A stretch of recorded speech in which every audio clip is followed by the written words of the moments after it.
Howdy everyone, WordStarC here, and today we'll be looking at Shmubedi on Nintendo Switch.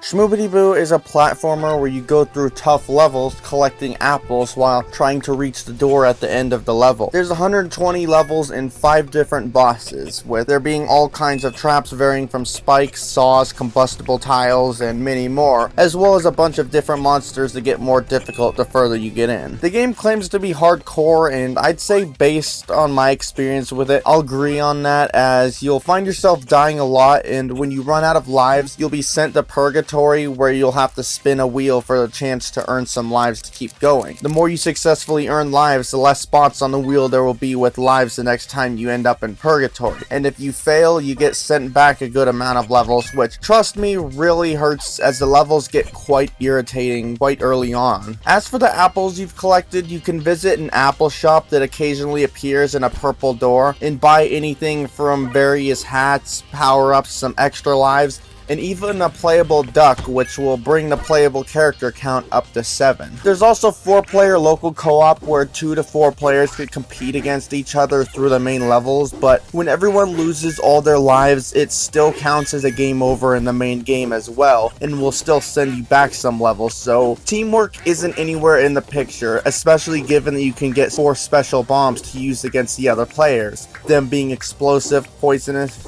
frosty, and disorienting. So all in all, a somewhat typical hardcore platformer. That being said, I did have a few issues with the game that bothered me. The platforming was somewhat difficult, as when you stop moving, the character will briefly slide a little before coming to a halt, which can make platforming a bit more difficult, and I wasn't the only one to notice this when I was playing multiplayer. Sometimes the ground spike traps would kill me from the sides when I tried jumping over them, which resulted in a fair amount of lives lost. As for enemies, sometimes they wouldn't die from being jumped on and would result in me dying instead, almost as if they were required to be hit in a very small specific spot. And as for bosses, well, I'll just say they're quite difficult.